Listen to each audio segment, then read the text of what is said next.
नमस्कार दोस्तों, स्वागत है आपका अपने YouTube चैनल सफल भारत एजुकेशन में। अगर दोस्तों आप हमारे चैनल पर नए हैं तो वीडियो को लाइक और चैनल को सब्सक्राइब कर लीजिए, जिससे हमारी वीडियो आप तक सबसे पहले पहुंचे। आइए दोस्तों शुरुआत करते हैं आज की अपनी पाठशाला पहले क्वेश्चन से। लिखा है, इस क्वेश्चन में दोस्तों दिया है 3a + 5b और 3a - 5b का अनुपातिक वैल्यू 5:1। इस क्वेश्चन में दोस्तों 3a + 5b और 3a - 5b का अनुपातिक वैल्यू 5:1 दिया गया है। ठीक है, कह रहा है तो a/b ज्ञात कीजिए। क्या a और b का अनुपातिक वैल्यू ज्ञात कीजिए, यही कह रहा है। कहोगे हाँ, यही कह रहा है। ठीक है दोस्तों, इस क्वेश्चन में 3a + 5b 3a + 5b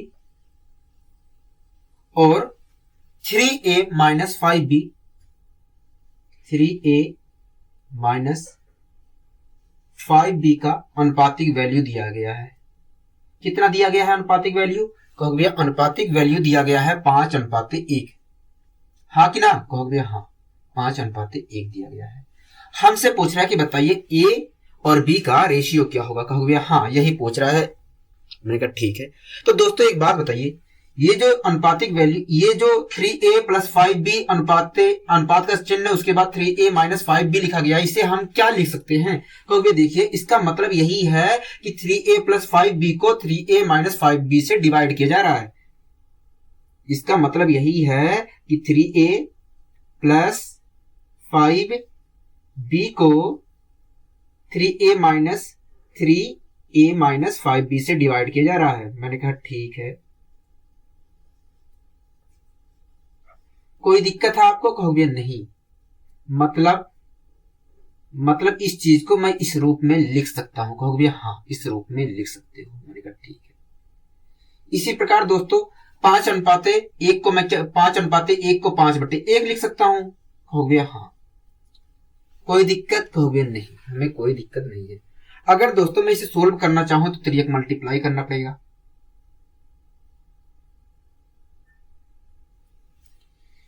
इसकी मल्टीप्लाई दोस्तों इधर करूंगा तो आएगा 3a + 5b ही आएगा, क्योंकि 1 की मल्टीप्लाई किसी भी संख्या से करने पर वही आता है। कहोगे हाँ।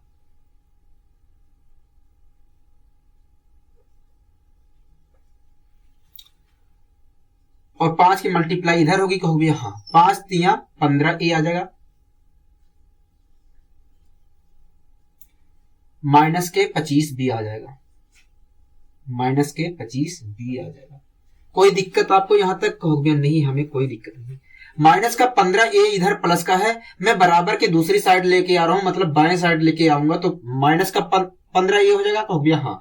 प्लस का 15a है इधर दाहिने तरफ, और बाएं तरफ जाएगा तो माइनस का 15a हो जाएगा। ठीक है, लेकिन इधर पहले से 3a बैठा है, और जब ये इधर आएगा तो माइनस का 15a इधर आएगा। तो इस प्रकार देखा जाए तो 3a में से 15a को घटाएंगे तो आएगा माइनस का 12a। बोलो हाँ कि ना? कहोगे हाँ। बराबर का साइन लगा दिया।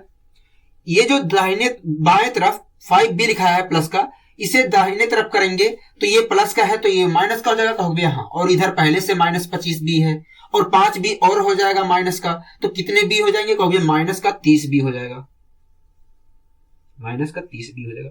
तो आपने दोस्तों देखा कि माइनस से माइनस कैंसिल हो गए, तो इसका कोई लिखने का फायदा नहीं था। कोई दिक्कत है आपको? कहोगे नहीं। ठीक है दोस्तों, ये डिवाइड हो रहे हैं, तो मैं डिवाइड कर ले रहा हूं इसे, डिवाइड कर ले रहा हूं। 6 दूनी 12, 6 पंचे 30। और b जो है दोस्तों 5 के मल्टीप्लाई में है। कहोगे हाँ। अगर b 5 के मल्टीप्लाई में है तो b दूसरी साइड जाएगा तो कहां जाएगा? कहोगे अपोन में जाएगा, a के अपोन में जाएगा। और 2 जो है a के मल्टीप्लाई में है, अगर 2 को मैं दूसरी साइड भेजूंगा तो ये 5 के अपोन में जाएगा। कहोगे हाँ। तो इस प्रकार a/b की वैल्यू आ जाएगी 5/2, 5/2 आ जाएगी। कोई दिक्कत है? कहोगे नहीं।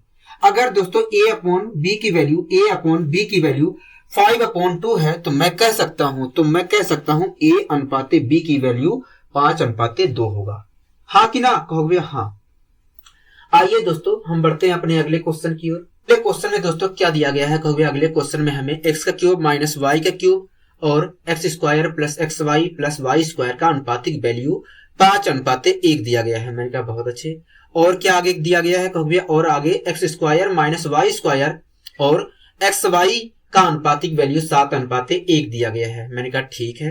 कह रहा है कि 2x और 3y का अनुपातिक वैल्यू क्या होगा, 2x और 3y का अनुपातिक वैल्यू क्या होगा, यही क्वेश्चन कह रहा है। कहोगे हाँ दोस्तों, इस क्वेश्चन में दोस्तों हमें x का क्यूब, इस क्वेश्चन में दोस्तों हमें x का क्यूब माइनस y का cube, x square plus x y plus y square का अनुपातिक वैल्यू, वाई स्क्वायर का अनुपातिक वैल्यू 5:1 दिया गया है। हाँ कि ना, कहोगे हाँ 5:1 दिया गया है। ठीक है, यहां तक कोई दिक्कत कोई परेशानी, कहोगे नहीं यहां तक कोई दिक्कत नहीं है। मैंने कहा ठीक है।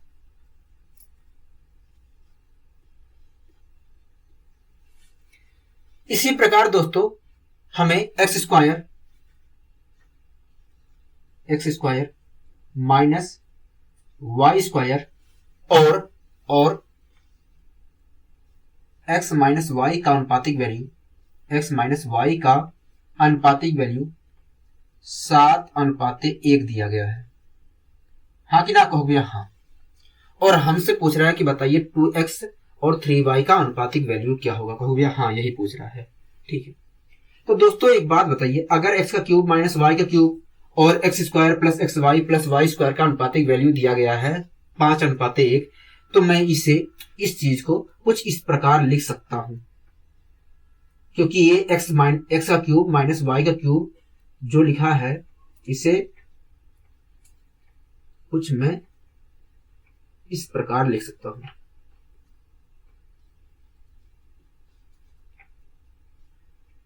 हाँ कि ना, कहोगे हाँ लिख सकती है। मैंने कहा ठीक है, बराबर का 5:1 है। 5/1 लिख सकता हूं 5:1 को, कहोगे हाँ। यहां तक कोई परेशानी आपको, कहोगे नहीं। इसी प्रकार दोस्तों इसे मैं लिख सकता हूं, इसे मैं लिख सकता हूं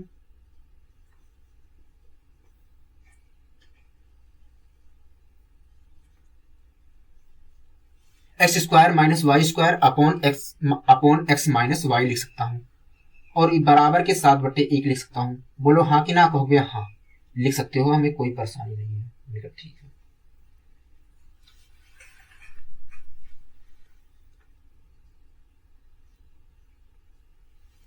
ठीक है दोस्तों, एक बात बताइए, यहां पर तो दिख रहा है एक्स का क्यूब माइनस वाई का क्यूब, और एक्स का क्यूब माइनस वाई के क्यूब का फॉर्मूला होता क्या है, तो भैया एक्स का क्यूब माइनस वाई क्यूब का जो फॉर्मूला होता है वो होता है एक्स माइनस वाई ब्रैकेट में x square plus x y plus y square होता है। अगर दोस्तों एक्स का क्यूब माइनस वाई क्यूब का formula x minus y bracket में x square plus x y होता है, तो मैं इसकी जगह x minus y x square plus x y plus y square लिख सकता हूं, कहोगे हाँ लिख सकते हैं, हमें कोई दिक्कत नहीं है।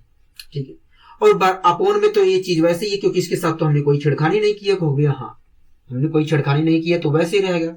तो मैंने लिख दिया x square plus x y plus y square बराबर के 5/1 है,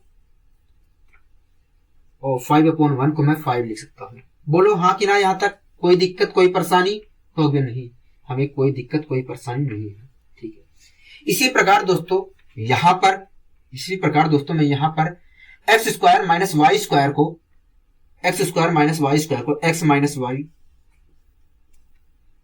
एक्स प्लस वाई लिख सकता हूं, क्योंकि x square minus y square का जो फॉर्मूला होता है एक्स माइनस वाई और एक्स प्लस वाई होता है, और इसके साथ तो हमने कोई छेड़खानी नहीं की है, तो ये तो वैसे ही रहेगा एक्स माइनस वाई अपॉन में बराबर के 7/1 दिया था, और 7/1 का मतलब होता है 7। यहां तक कोई दिक्कत कोई परेशानी, कहोगे नहीं, यहां तक तो हमें कोई दिक्कत कोई परेशानी नहीं आई है। ठीक है। अब दोस्तों आपने क्या देखा, x square plus x y square ऊपर भी है और x square plus x y plus y square नीचे भी है, तो इस चीज से ये चीज कैंसिल हो गई, हाँ कि ना, हो गया। अगर कैंसिल हो गया तो दोस्तों क्या बचा, हो गया एक्स माइनस वाई बराबर 5 बचा, एक्स माइनस वाई बराबर 5 बचा। कोई दिक्कत कोई परेशानी हो गया नहीं। इसी प्रकार दोस्तों एक्स माइनस वाई ऊपर है, एक्स माइनस वाई ऊपर है और एक्स माइनस वाई नीचे है, तो इस चीज से ये चीज कैंसिल हो गया। हाँ, तो बचा क्या यहां पर, हो गया यहां पर बचा एक्स प्लस वाई बराबर 7, एक्स प्लस वाई बराबर 7, क्या बचा, एक्स प्लस वाई बराबर 7 बचा। ठीक है, हमें दोस्तों 2x और 3y का अनुपातिक वैल्यू निकालना था, हो गया हाँ 2x और 3y का अनुपातिक वैल्यू निकालना था। अगर 2x और 3y का अनुपातिक वैल्यू निकालना है तो आपको x और y की वैल्यू पता होनी चाहिए, हो गया हाँ। तो दोस्तों मैंने आपको बताया था कि जब भी x माइनस वाई और x प्लस वाई के रूप में समीकरण मिले और x और y का अनुपातिक वैल्यू निकालना हो तो आपको कुछ नहीं करना है, आपको कुछ नहीं करना है, आपको दोनों संख्याओं का योग करके एक बार योग करके आधा कर देना है, तो उस स्थिति में x की वैल्यू मिल जाएगी और दोनों संख्याओं का अंतर लेना है और आधा कर देना है, तो उस स्थिति में y की वैल्यू मिल जाएगी। ठीक है दोस्तों 5 और 7 होते कितने हैं, कहोगे 12 होते हैं। क्या होते हैं 12, और 12 का मैंने आधा कर दिया तो क्या आ गया, कहोगे 12 का अगर आप आधा करते हो तो 6 आएगा, मतलब x की वैल्यू कितनी आएगी, कहोगे x की वैल्यू 6 आएगी। ठीक है, इसी प्रकार 5 और 7 के बीच के अंतर कितने का है, कहोगे 5 और 7 के बीच में अंतर है 2 का, 5 और 7 के बीच में अंतर है 2 का। ठीक है, 2 को मैंने आधा कर दिया तो कितना आया, कहोगे 1 आया, मतलब y की वैल्यू क्या है, कहोगे y की वैल्यू 1 है। कोई दिक्कत कोई परेशानी कहोगे नहीं। हमें दोस्तों पता चल गया कि x की वैल्यू 6 है, y की वैल्यू 1 है। अब हमें दोस्तों बताना है 2x और 3y का अनुपातिक वैल्यू। किसका बताना है, कहोगे 2x और 3y का अनुपातिक वैल्यू बताना है। ठीक है, 2x और 3y का अनुपातिक वैल्यू बताना है। ठीक है, अगर दोस्तों मैं यहां पर x की वैल्यू रख देता हूं और y की वैल्यू रख देता हूं यहां पर, तो मुझे अनुपातिक वैल्यू पता चल जाएगा, कहोगे हाँ। तो मैंने यहां पर रख दिया, x की वैल्यू कितनी थी, कहोगे 6 थी, 6 दूनी 12। ठीक है, इसी प्रकार दोस्तों y की वैल्यू यहां पर रख दिया तो क्या आएगा, कहोगे 3 ही आएगा। y की वैल्यू अगर 1 रखता हूं यहां पर तो 3 ही आएगा। इस प्रकार इसे सोल्व करने पर 12:3 जो लिखा गया, इसे सोल्व करने पर 4:1 आएगा। मतलब 2x और 3y का अनुपातिक वैल्यू कितना होगा दोस्तों, कहोगे 4:1 होगा, 4:1 होगा। कोई दिक्कत कोई परेशानी कहोगे नहीं। दोस्तों आपको खुद यहां पर ध्यान लगाना था, ये करने की जरूरत नहीं है, आपको खुद ध्यान लगाना था तो कि एक्स का क्यूब माइनस वाई का क्यूब जो होता है उसका formula x minus y bracket में x square plus y square plus x y होता है। तो ऊपर तो आ रहा है x square plus y square plus x y और नीचे भी वही चीज है, तो ऊपर और नीचे कैंसिल हो जाता, तो बचता क्या, कहोगे बचता हमारा एक्स माइनस वाई बराबर 5 बचता, मतलब ये आता, कहोगे हाँ। इसी प्रकार अगर मैं यहां पर फॉर्मूला खोलता तो x माइनस वाई और x प्लस वाई इसकी जगह आता, कहोगे हाँ, और x माइनस वाई से x माइनस वाई कैंसिल हो जाता तो x प्लस वाई बराबर 7 आता। जो चीज हमने ये फालतू में किया है उस चीज को हम डायरेक्ट ये चीज लिख देते हैं यहां पर, और यहां इसमें ये चीज डायरेक्ट लिखकर हम x और y का वैल्यू निकाल सकते थे, हाँ कि ना, कहोगे हाँ। आइए दोस्तों हम बढ़ते हैं अपने अगले क्वेश्चन की ओर। अगला क्वेश्चन दोस्तों क्या कह रहा है, कहोगे अगला क्वेश्चन कह रहा है कि 5600 को ए बी सी और डी में इस प्रकार बांटा गया, कह रहा है कि 5600 रुपए थे उसे ए बी सी डी में बांटा गया है। ठीक है, कह रहा है इस प्रकार बांटा गया 5600 को ए बी सी डी में कि ए और बी को जितने पैसे मिले थे उनका जब रेशियो निकाला गया तो 1:2 आया। बी और सी को जितना पैसे मिले थे जब उनका रेशियो निकाला गया तो 3:1 आया, और सी और डी को जितने रुपए मिले थे बंटवारे में उसका जब रेशियो निकाला गया तो 2:3 आया। ठीक है, कह रहा है तो इस प्रकार ए प्लस बी का, ए और बी का कुल हिस्सा बताइए क्या होगा, ए और बी का कुल हिस्सा बताइए क्या रहा होगा। दोस्तों इस क्वेश्चन में कह रहा है 5600 रुपए थे, उसे ABCD में बांटा गया, और जब बांटा गया तब पता चला कि भैया A और B को जितने रुपए मिले थे उनका जब रेशियो निकाला गया तो 1:2 आया था। मतलब A और B का रेशियो कितना दिया गया है, A और B के रुपयों का रेशियो 1:2 दिया गया है। हाँ कि ना कहोगे? हाँ। इसी प्रकार दोस्तों B और C को जितने रुपए मिले थे उनका जब रेशियो निकाला गया तो रेशियो उनका आया था 3:1। B और C को प्राप्त रुपयों का रेशियो 3:1 है। यहां तक कोई दिक्कत, कोई परेशानी का हो गया नहीं। इसी प्रकार दोस्तों C और D को जितने रुपए मिले थे उनका जब रेशियो निकाला गया तो 2:3 आया। मतलब C और D को प्राप्त रुपयों का रेशियो 2:3 है। यहां तक कोई परेशानी का हो गया नहीं। हमसे पूछ रहा है बताइए A और B को कुल कितना हिस्सा मिला था, A और B को कुल कितने रुपए मिले थे, यही पूछ रहा है। कहोगे हाँ।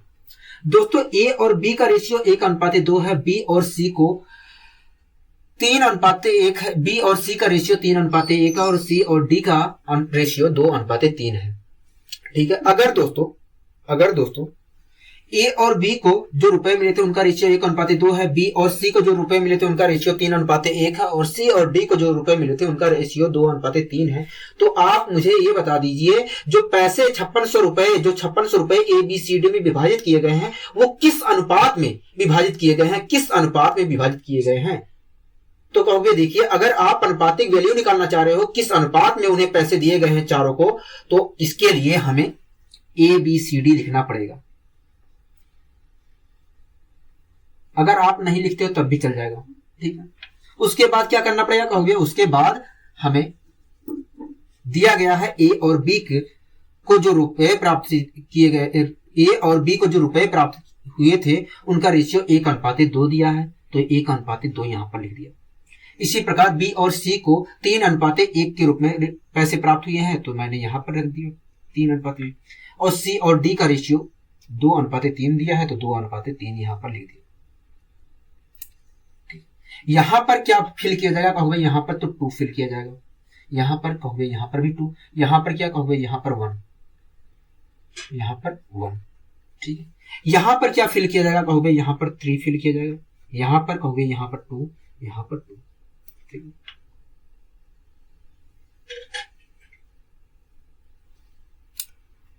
अब दोस्तों मैंने मल्टीप्लाई कर लिया, 3 दूनी 6, 2 3 6, 6 दूनी 12, 2 दूनी 4, 2 3 6। अगर मैं अनुपातिक वैल्यू निकालूंगा तो ये किसी से डिवाइड हो रहा है कहोगे हाँ। किससे डिवाइड हो रहा है कहोगे, 2 से डिवाइड हो रहा है, तो 2 से मैंने डिवाइड कर लिया। 2 3 जा 6, 2 6 जा 12, 2 2 जा 4, 2 3 जा 6। मतलब ABCD को 3:6:2:3 के अनुपात में पैसे मिले थे कहोगे हाँ। मतलब 5600 रुपए को ABCD में 3:6:2:3 के अनुपात में वितरित किया गया था कहोगे हाँ। इसका मतलब क्या है कहोगे, इसका मतलब यही है कि अगर मैं अनुपातिक वैल्यू के हिसाब से देखूं तो इसका मतलब यही है कि A को तो 3 रुपए मिले थे, B को 6 रुपए मिले थे, C को 2 रुपए मिले थे, D को 3 रुपए मिले थे। अगर A को 3, B को 6, C को 2 और D को 3 रुपए मिले हैं तो कुल कितने रुपए थे कि इन्हें 3 6 2 3 मिले हैं कहोगे देखिए 6 3 9, 9 2 11, 11 3 14, मतलब कुल 14 रुपए थे। हमारे अनुसार दोस्तों 14 रुपए कुल थे। अगर 14 रुपए थे तो 14 रुपए हमारे अनुसार थे दोस्तों कुल। लेकिन क्वेश्चन कह रहा है 14 रुपए नहीं थे, 5600 रुपए थे। 5600 रुपए कुल थे, मतलब 14 बराबर 5600 के कहोगे हाँ। अगर 14 बराबर 5600 के है तो 1 बराबर कितने के कहोगे, 1 बराबर 400 के, 1 बराबर 400 के, 1 यूनिट बराबर 400 के। ठीक है। दोस्तों कह रहा है A और B का हिस्सा बताइए, A और B का हिस्सा बताइए। दोस्तों ए को कुल कितने रुपए मिले थे अनुपातिक वैल्यू के हिसाब से, कहोगे 3। बी को कुल कितने रुपए मिले थे अनुपातिक वैल्यू के हिसाब से, कहोगे 6। तो ए और बी को कुल कितने रुपए मिले हैं, कहोगे 9 रुपए मिले हैं। अगर एक यूनिट बराबर 400 के है तो 9 यूनिट बराबर कितने के, 9 यूनिट बराबर कितने के, कहोगे 3600 को, 3600 की। मतलब ए और बी को कुल मिलाकर 3600 रुपए मिले थे, कुल मिलाकर 3600 रुपए मिले थे। कोई दिक्कत कोई परेशानी यहां तक, कहोगे नहीं, हमें कोई दिक्कत कोई परेशानी नहीं है। ठीक है, आइए दोस्तों हम बढ़ते हैं अपने अगले क्वेश्चन की। अगला क्वेश्चन दोस्तों क्या कह रहा है, कहोगे अगला क्वेश्चन कह रहा है 68,000 रुपए को ए बी सी में 1/2 अनुपाते 1/4 अनुपाते 5/16 अनुपाते 5/16 के अनुपात में बांटा गया है। ठीक है, कह रहा है कि सबसे बड़े और सबसे छोटे भाग का अंतर क्या होगा, सबसे बड़े और सबसे छोटे भाग का अंतर क्या होगा। दोस्तों इस क्वेश्चन में कह रहा है कि 68,000 रुपए थे, उसे ए बी सी में 1/2 1/4 और 5/16 के अनुपात में 5/16 के अनुपात में वितरित किया गया है। मतलब क्या है इसका, कहोगे मतलब यही है कि ए बी सी को जो पैसे मिले हैं इस रेशियो में, ए बी और सी को जो पैसे मिले हैं इस रेशियो में वितरित किया गया है। ठीक है, मतलब ये ए बी सी का रेशियो है, कहोगे हाँ ए बी सी का रेशियो है। ठीक है, लेकिन दोस्तों हमें पता है कि रेशियो कभी फ्रैक्शन के रूप में होता ही नहीं है, कहोगे हाँ। अगर फ्रैक्शन के रूप में रेशियो होता नहीं है तो वास्तविक रेशियो क्या है एबीसी का, जो पैसे वितरित किए गए हैं उनका वास्तविक रेशियो क्या है एबीसी का, कहोगे देखिए इसे हम सोल्व कर लेते हैं। तो सोल्व करने के लिए आपने तरीका बताया था कि जो अपोन में है उनका एलसीएम ले लीजिए। मैंने कहा ठीक है, तो अपोन में 2 4 16 है, तो मैंने 2 4 16 का एलसीएम लिया, तो क्या आया, कहोगे 16 आया। ठीक है, उसके बाद क्या बताया था, कहोगे उसके बाद आपने बताया था कि जो अपोन में है उससे डिवाइड करिए। अपोन में क्या है, कहोगे 2 है, 2 से मैंने एलसीएम को डिवाइड किया तो क्या आया, कहोगे 8 आया। 8 की जो आया है 8 उसका क्या करेंगे, कहोगे ऊपर मल्टीप्लाई कर दीजिए। तो 8 की मल्टीप्लाई 1 से करूंगा तो क्या आएगा, कहोगे 8 आएगा। ठीक है, कोई दिक्कत होगी नहीं। अनुपात का सिंबल था, अनुपात का सिंबल लगा दिया। इसी प्रकार दोस्तों 4 से मैंने जैसा प्रक्रिया यहां पर किया वैसा प्रक्रिया यहां पर भी कर रहा हूं। 4 से मैंने एलसीएम को डिवाइड किया तो आया कितना, कहोगे 4 ही आएगा, और 4 की मैंने ऊपर मल्टीप्लाई कर दिया तो क्या गया, कहोगे यहां पर भी 4 आ गया। ठीक है, इसी प्रकार यहां पर 16 यहां पर है, कहोगे हाँ 16 से मैंने एलसीएम को डिवाइड किया, एलसीएम आया था 16, तो 16 को 16 से डिवाइड करूंगा तो 1 आएगा, और 1 की मल्टीप्लाई 5 से करूंगा तो 5 आएगा। तो इस प्रकार देखा गया दोस्तों ए बी सी का जो रेशियो है वो 8:4:5 है। मतलब ए बी सी को इस अनुपात में पैसा वितरित किया गया था, कहोगे हाँ। इसका मतलब क्या है, कहोगे इसका मतलब यही है कि रेशियो के अगर हिसाब से देखा जाए तो ए को तो 8 रुपए मिले थे, बी को 4 रुपए मिले थे, सी को 5 रुपए मिले थे।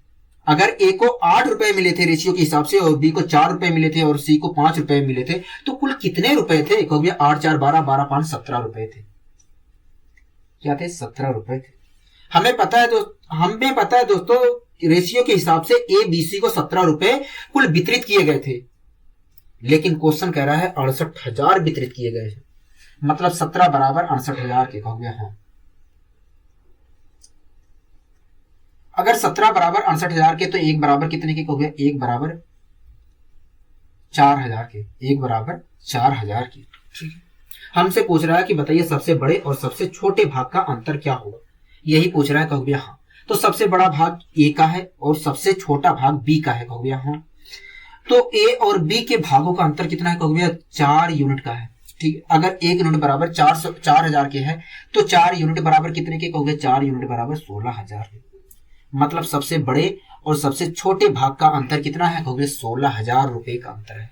क्या, 16,000 रुपए का अंतर है। कोई दिक्कत आपको, कोई परेशानी, कहोगे नहीं हमें कोई दिक्कत कोई परेशानी नहीं है। आइए दोस्तों हम बढ़ते हैं अपने अगले क्वेश्चन की ओर। अगला दोस्तों क्वेश्चन क्या कह रहा है, कहोगे अगला क्वेश्चन कह रहा है कि 7800 रुपए को ए बी सी में बांटा गया है। कह रहा है 7800 रुपए को ए बी सी में बांटा गया है। ठीक है, कह रहा है ए को जो रुपए मिले हैं बी का 3/4 है। कह रहा है ए को जो रुपए मिले हैं वो बी का 3/4 है, और बी को जो रुपए मिले हैं वो सी का 2/3 है, सी का 2/3 है। कह रहा है बी और सी के प्राप्त राशि का अंतर क्या है, बी और सी को जो रुपए मिले हैं उनके राशियों का अंतर क्या है। ठीक है दोस्तों, इस क्वेश्चन में कह रहा है ए बी सी के बीच में 7800 रुपए बांटे गए हैं। कह रहा है ए बी सी के बीच में 7800 रुपए बांटे गए हैं। ठीक है, आगे क्वेश्चन कह रहा है कि ए को जो रुपए मिले हैं, कह रहा है ए को जो रुपए मिले हैं, मैंने कहा आगे बोलिए, कह रहा है ए को जो रुपए मिले हैं वो बी का, किसका, बी का 3/4 है, बी का 3/4 है, बी का 3/4 है, क्या 3/4 है। कह रहा है ए को जो रुपए मिले हैं, मैंने कहा आगे बोलिए, कह रहा है बी का मतलब मल्टीप्लाई, कह रहा है बी का 3/4 है, कोई दिक्कत होगी नहीं। इसी प्रकार आगे कह रहा है दोस्तों, इसी प्रकार आगे कह रहा है बी को जो रुपए मिले हैं, बी को जो रुपए मिले हैं वो सी को जितने रुपए मिले हैं उसका 2/3 है, सी को जितने रुपए मिले हैं वो उसका 2/3 है, कोई दिक्कत कहोगे नहीं। ये दोस्तों बी कहां है, कहोगे ये बी देखा जाए तो इसके मल्टीप्लाई में है, और जो चीज मल्टीप्लाई में है वो बराबर की दूसरी साइड जाती है तो कहां जाती है, कहोगे अपोन में जाती है। तो ये कहां आ जाएगी, कहोगे अगर मैं बराबर की दूसरी साइड ले जाता हूं तो ये ए के अपोन में जाएगी, मतलब ए अपॉन बी की वैल्यू क्या आएगी, कहोगे ए अपॉन बी की वैल्यू 3/4 आ गई। ठीक है, कोई दिक्कत कहोगे नहीं।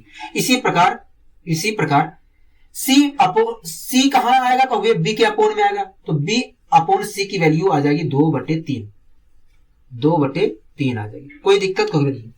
अगर दोस्तों मैं आपसे पूछूं कि बताइए ए बी सी को किस रेशियो में पैसा वितरित किया गया है, तो कहोगे देखिए अगर हमें निकालना है ए बी सी के बीच में किस रेशियो में पैसा वितरित किया गया है, तो उसके लिए हमें ए बी सी लिखना पड़ेगा यहां पर। मैंने कहा ठीक है, और ए बी का रेशियो 3:4 दिया गया है तो 3:4 मैंने लिख दिया यहां पर, और बी और सी का रेशियो 2:3 दिया गया है तो 2:3 यहां पर लिख दिया।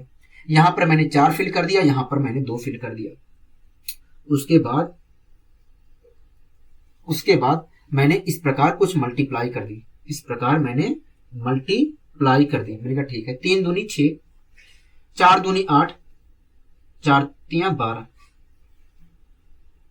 तो ये दोस्तों किसी नंबर से डिवाइड हो रहे हैं, कहोगे हाँ, तो मैंने 2 से डिवाइड कर दिया, 2 तियां 6, 2 चौके 8, 2 6 12, मतलब ए बी सी को 3:4:6 के अनुपात में पैसा वितरित किया गया था। कहोगे हाँ, इसका मतलब क्या है, कहोगे इसका मतलब यही है कि ए को 3 रुपए मिले हैं अनुपातिक वैल्यू के हिसाब से देखा जाए, और बी को अनुपातिक वैल्यू के हिसाब से देखा जाए तो 4 रुपए मिले हैं, और सी को अनुपातिक वैल्यू के हिसाब से देखा जाए तो 6 रुपए मिले हैं। अगर ए को 3 रुपए मिले अनुपातिक वैल्यू के हिसाब से, बी को 4 रुपए, सी को 6 रुपए, तो कुल कितने रुपए थे, कहोगे 4 3 7 7 6, कहोगे 13 है, क्या 13 है। कुल कितने रुपए थे, कहोगे 13 रुपए थे। हमारे अनुसार दोस्तों कुल कितने रुपए थे, कहोगे हमारे अनुसार देखा जाए अनुपातिक वैल्यू के हिसाब से देखा जाए तो कुल 13 रुपए थे, लेकिन क्वेश्चन कह रहा है 7800 रुपए थे, मतलब 13 यूनिट बराबर 7800 की, कहोगे हाँ 13 यूनिट बराबर 7800 की। अगर दोस्तों 13 यूनिट बराबर 7800 के, तो 1 यूनिट बराबर कितने के, कहोगे 1 यूनिट बराबर 600 के, क्या 1 यूनिट बराबर 600 के। ठीक है, हमें पता है दोस्तों 1 यूनिट बराबर 600 के है, कोई दिक्कत कहोगे नहीं, क्योंकि 13 यूनिट बराबर 7800 के है। आगे कह रहा है दोस्तों बी और सी के प्राप्त राशि का अंतर क्या है। तो दोस्तों आप एक बात बताइए, बी और सी को कितनी कितनी राशियां प्राप्त हुई है, कहोगे देखिए अनुपातिक वैल्यू के हिसाब से देखा जाए तो बी को 4 रुपए मिले हैं और सी को 6 रुपए मिले हैं। तो इस प्रकार देखा जाए तो बी और सी की राशियों का अंतर 2 यूनिट का है, क्या 2 यूनिट का है। अगर 1 यूनिट बराबर दोस्तों 600 के है, 1 यूनिट बराबर 600 रुपए के है, तो 2 यूनिट बराबर कितने के, कहोगे 2 यूनिट बराबर 1200 रुपए के। मतलब बी और सी के राशियों का अंतर कितना है, कहोगे बी और सी के राशियों का अंतर 1200 रुपए है, क्या 1200 रुपए। कोई दिक्कत कोई परेशानी यहां तक, कहोगे नहीं कोई दिक्कत कोई परेशानी नहीं। आइए दोस्तों हम बढ़ते हैं अपने अगले क्वेश्चन की ओर। अगला दोस्तों क्वेश्चन क्या कह रहा है, कहोगे अगला क्वेश्चन कह रहा है 900 रुपए को ए बी सी में विभाजित किया गया है। कह रहा है 900 रुपए थे उसे ए बी सी में विभाजित कर दिया गया है। ठीक है, कह रहा है ए का आधा भाग, कह रहा है ए का आधा और बी का 1/3 और सी का 1/4 हिस्सा बराबर है। कह रहा है 900 रुपए थे उसे ए बी सी में बांटा गया है। उसके बाद कह रहा है ए का आधा, बी का 1/3 और सी का 1/4 हिस्सा बराबर है। ठीक है, कह रहा है तब ABC द्वारा प्राप्त राशि ज्ञात कीजिए। कह रहा है ABC को कितनी कितनी राशियां प्राप्त हुई है। ठीक है दोस्तों, इस क्वेश्चन में कह रहा है 900 रुपए को ABC में बांटा गया है और उसके बाद कह रहा है कि A का आधा मतलब A को जितने रुपए मिले हैं उसका आधा, और आगे कह रहा है B का 1/3 मतलब B को जितने रुपए मिले हैं उसका 1/3। उसके बाद कह रहा है C को जितने रुपए मिले हैं उसका 1/4 हिस्सा बराबर है आपस में। ठीक है, कोई दिक्कत है? कोई भी नहीं। अगर दोस्तों A का आधा, B का 1/3, C का 1/4 हिस्सा आपस में बराबर है तो आप एक बात बताइए, ABC के बीच में पैसा वितरित किया गया है? कहोगे हाँ, 900 रुपए जो थे वो ABC को के बीच वितरित किए गए हैं। तो मैंने पूछा ABC के रूप में अगर वितरित किए गए हैं 900 रुपए तो किस अनुपात में वितरित किए गए हैं? कहोगे देखिए, अगर ABC का रेशियो आप निकालना चाह रहे हो तो इस प्रकार का जब भी स्ट्रक्चर हमें दिखता है और उस स्ट्रक्चर में हमें ABC का रेशियो निकालना होता है तो ऐसी स्थिति में जो अपूर्ण में राशि लिखी रहती है वही उनका रेशियो होता है। जो अपूर्ण में वैल्यू लिखी रहती है वही उनका रेशियो होता है। तो अपूर्ण में A के अपूर्ण में 2, B के अपूर्ण में 3, C के अपूर्ण में 4 लिखा गया है। कहोगे हाँ, तो इस प्रकार देखा जाए तो ABC का रेशियो 2:3:4 होगा।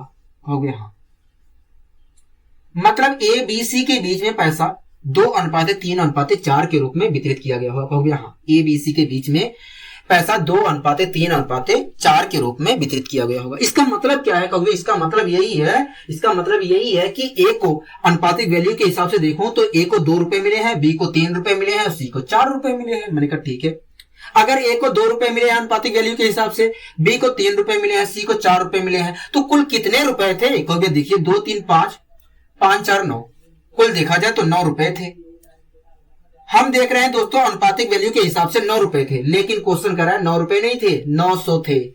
900 रुपए थे मतलब 9 यूनिट बराबर 900 के। कहोगे हाँ, 9 यूनिट बराबर 900 रुपए के। कोई दिक्कत कोई परेशानी यहां तक? कहोगे नहीं, कोई दिक्कत कोई परेशानी हमें नहीं है। अगर 9 बराबर 900 के तो 1 बराबर कितने के? कहोगे 1 बराबर 100 के। 1 बराबर 100 रुपए के, 1 यूनिट बराबर 100 रुपए के। हमसे पूछ रहा है कि ABC को कितने कितने रुपए मिले हैं। कहोगे हाँ, तो दोस्तों अनुपातिक वैल्यू के हिसाब से A को 2 यूनिट मिला है और 1 यूनिट बराबर अगर 100 के है तो 2 यूनिट बराबर कितने के? कहोगे 200 के, मतलब A को 200 रुपए मिले हैं। कहोगे हाँ। इसी प्रकार अनुपातिक वैल्यू के हिसाब से देखा जाए तो B को 3 यूनिट मिला है। कहोगे हाँ, 1 यूनिट की वैल्यू 100 रुपए है तो 3 यूनिट की वैल्यू कितनी है? कहोगे 300, मतलब B को 300 रुपए मिले हैं। कहोगे हाँ। इसी प्रकार C को अनुपातिक वैल्यू के हिसाब से देखा जाए तो 4 यूनिट मिला है। कहोगे हाँ, 1 यूनिट की वैल्यू 100 रुपए है तो 4 यूनिट की वैल्यू कितनी है? कहोगे 400, मतलब C को 400 रुपए मिले हैं। कहोगे हाँ। तो इस प्रकार देखा जाए तो दोस्तों जो 900 रुपए वितरित किए गए थे उसमें A का हिस्सा 200 रुपए था, B का 300 रुपए था और C का 400 रुपए था। मतलब A को 200 रुपए मिले थे, B को 300 और C को 400 रुपए मिले थे। कोई दिक्कत कोई परेशानी यहां तक? कहोगे नहीं, हमें कोई दिक्कत कोई परेशानी नहीं है। आइए दोस्तों हम बढ़ते हैं अपने अगले क्वेश्चन की ओर। अगला दोस्तों क्वेश्चन क्या कह रहा है? कहोगे अगला क्वेश्चन कह रहा है राम और श्याम की आयु का अनुपात 5:7 है। कह रहा है राम और श्याम की आयु का अनुपात 5:7 है। कह रहा है यदि श्याम की वर्तमान आयु 42 वर्ष है, कह रहा है यदि श्याम की वर्तमान आयु 42 वर्ष है तो राम की वर्तमान आयु क्या होगी? राम की वर्तमान आयु क्या होगी? दोस्तों इस क्वेश्चन में कह रहा है राम और श्याम नाम के 2 व्यक्ति थे। राम और श्याम नाम के 2 व्यक्ति थे। कह रहा है इनकी आयु का अनुपात 5:7 है। क्या है? 5:7 है। ठीक है, अगर दोस्तों राम और श्याम नाम के जो 2 व्यक्ति थे उनकी आयु का अनुपात 5:7 है तो इसका मतलब क्या हुआ? तो इसका मतलब यही हुआ कि अगर मैं अनुपातिक वैल्यू के हिसाब से देखूं, तो राम की एज 5 यूनिट है और श्याम की एज 7 यूनिट है। अगर मैं अनुपातिक वैल्यू के हिसाब से देखूं तो राम की एज 5 यूनिट है और श्याम की एज 7 यूनिट है। लेकिन दोस्तों क्वेश्चन में आगे कहा है कि श्याम की एज 42 वर्ष है। हमारे अनुसार देखा जाए दोस्तों, अगर अनुपातिक वैल्यू के हिसाब से देखा जाए तो श्याम की एज 7 वर्ष है, लेकिन क्वेश्चन में कह रहा है 42 वर्ष है, मतलब 7 यूनिट बराबर 42 वर्ष के। कहोगे हाँ, 7 यूनिट बराबर 42 वर्ष के। अगर दोस्तों 7 यूनिट बराबर 42 वर्ष के, तो 1 यूनिट बराबर कितने के हो गया? 1 यूनिट बराबर 6 वर्ष के। 6 वर्ष के। ठीक, हमसे पूछा क्या है दोस्तों? कहोगे हमसे राम की वर्तमान एज पूछी है। दोस्तों हमारे अनुसार या अनुपातिक वैल्यू के अनुसार राम की एज कितनी है? कहोगे अनुपातिक वैल्यू के हिसाब से देखा जाए तो राम की वर्तमान एज 5 यूनिट है। 1 यूनिट बराबर 6 वर्ष के है, तो 5 यूनिट बराबर कितने के? कहोगे 5 यूनिट बराबर 30 वर्ष के। 30 वर्ष के मतलब राम की वर्तमान एज कितनी है दोस्तों? कहोगे 30 वर्ष है। क्या? 30 वर्ष है। कोई दिक्कत कोई परेशानी? कहोगे नहीं, कोई दिक्कत कोई परेशानी नहीं है। आइए दोस्तों हम बढ़ते हैं अपने अगले क्वेश्चन की ओर। अगला दोस्तों क्वेश्चन क्या कह रहा है? कहोगे अगला क्वेश्चन कह रहा है कोई धन ए तथा बी में, कह रहा है कोई धन ए तथा बी के बीच में 4:3 के रूप में वितरित किया गया है। ठीक है, कह रहा है यदि बी को 2400 रुपए प्राप्त हुए हो, कह रहा है यदि बी को 2400 रुपए प्राप्त हुए हो तो कुल धन कितना है? कुल धन कितना था? दोस्तों इस क्वेश्चन में कह रहा है कोई धन था, उसे ए और बी के बीच में वितरित किया गया। कह रहा कोई धन था, उसे ए और बी के बीच में वितरित किया गया, और जब वितरण हुआ तो पता चला कि भैया ए और बी के बीच में जो पैसा है वो 4:3 के रूप में वितरित किया गया है। कह रहा ए और बी के बीच में जो पैसा था, जो रुपए थे, वो 4:3 के रूप में वितरित किए गए। इसका मतलब क्या है? तो भाई इसका मतलब यही है कि अगर मैं अनुपातिक वैल्यू के हिसाब से देखूं तो ए को तो 4 रुपए मिले हैं और बी को 3 रुपए मिले हैं। ठीक है, ए को 4 रुपए मिले हैं और बी को 3 रुपए मिले हैं, अगर मैं अनुपातिक वैल्यू के हिसाब से देखूं तो। ठीक है, आगे दोस्तों क्वेश्चन कह रहा है बी को तो 2400 रुपए कुल मिले हैं। कह रहा है बी को 2400 रुपए मिले हैं वितरण प्रक्रिया में। ठीक है, हमें पता है दोस्तों वितरण प्रक्रिया में अनुपातिक वैल्यू के हिसाब से देखा जाए तो 3 रुपए मिले हैं। अनुपातिक वैल्यू के हिसाब से देखा जाए तो वितरण प्रक्रिया में बी को 3 रुपए मिले हैं, 3 यूनिट पैसा मिला है, लेकिन क्वेश्चन कह रहा है 2400 रुपए मिले हैं, मतलब 3 बराबर है 2400 की। कहोगे हाँ, 3 बराबर है 2400 रुपए की। 3 यूनिट बराबर है 2400 रुपए की। अगर 3 यूनिट बराबर 2400 रुपए के, तो 1 यूनिट बराबर कितने के? कहोगे 1 यूनिट बराबर 800 के। 1 यूनिट बराबर 800 रुपए की। कोई दिक्कत कोई परेशानी? कहोगे नहीं। हमसे पूछ रहा है बताइए कुल धन कितना था। दोस्तों एक बात बताइए, ए को अनुपातिक वैल्यू के हिसाब से बताइए ए को कितने रुपए मिले हैं? कहोगे 4। बी को कुल कितने रुपए मिले हैं? कहोगे 3। तो कुल कितने रुपए थे? कहोगे 4 3 7 7 रुपए थे कुल। ठीक है, अगर 1 यूनिट बराबर 800 के है तो 7 यूनिट बराबर कितने के? कहोगे 7 यूनिट बराबर 5600 के। 5600 रुपए की। मतलब कुल कितने रुपए थे दोस्तों? कहोगे मतलब कुल 5600 रुपए थे। कुल कितने रुपए थे? कहोगे कुल 5600 रुपए थे। दोस्तों आशा है मुझे आपको ये क्लास पसंद आएगी। अगर आपको दोस्तों ये क्लास पसंद आई है तो वीडियो को लाइक और चैनल को सब्सक्राइब करना मत भूलिए। आज के लिए दोस्तों बस इतना ही, मिलते हैं अगली वीडियो में। नमस्कार।